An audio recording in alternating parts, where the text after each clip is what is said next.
Hello বিওয়ান, সবাই কেমন আছেন? আলহামদুলিল্লাহ,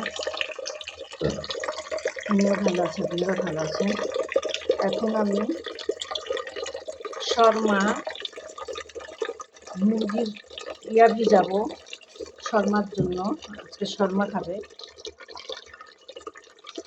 লবণ দিয়ে নিলাম, আর এই যে পানিটা দেব, তাহলে হলো গন্ধটা হবে না। এই পানিটা ফল দিয়ে ধুলেও হবে, শাক সবজি ধুলে আর কি খুবই ভালো, মাশাআল্লাহ। এই যে শর্মার জন্য মুরগি ভিজিয়ে দিলাম, এই যে মেশিনে কাটা।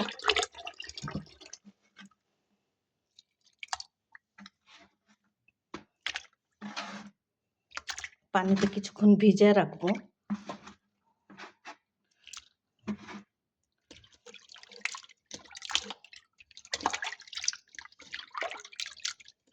এইভাবে কেটে আর কি শর্মা বানাই।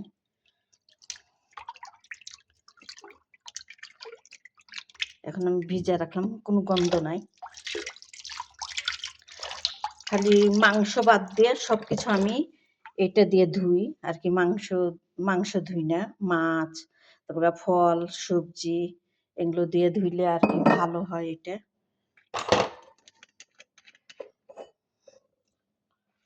আর এটা কিন্তু পটলের মতন, কিন্তু এটা ভিতরে যেরকম ফাঁকা আছে, এটার ভিতরে চাল আর এই মাংস দিয়ে মশলা দিয়ে মাখায় এটার ভিতরে ভরে। এটা হলো কুচা, ভিতরে ঝিঙ্গার মতন বিচি থাকে। আর এটা হলো একটা শাক, এটা বছরে একবার হয়। এটা পানির ভিতরে সিদ্ধ দিয়ে এখন বাজবো, ছোট বড় কোনটা বাজবো, দিয়ে পানি দিয়ে সিদ্ধ করে পরে কাটে কেটে একদম এই লম্বা লম্বা এভাবে কেচি দিয়ে কাটে আর কি এটা করতে হবে। পরে মুড়ায় দেখাবো যে এখন বানাবে। আর এটা মুরগি এরা লাহেমা বলে, খারুপ আর কি, যে ভেড়া গুনা।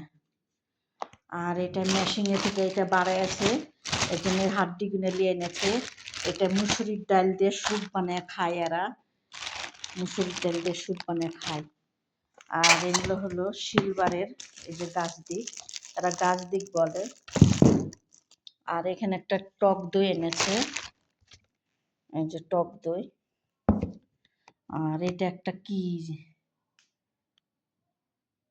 এটা কি যেন বানাই আমার মনে নাই। আর এটা ময়লা ফেলার কিস, বড় প্লাস্টিকের বস্তার মতন, আমরা প্লাস্টিক বলি, এরা কিচ বলে, জুবালা কিচ। এরা ময়লাকে বলে জুবালা। তে আমার ভিডিও পরে সব দেখতে থাকুন কিভাবে কি করি। আল্লাহ হাফেজ।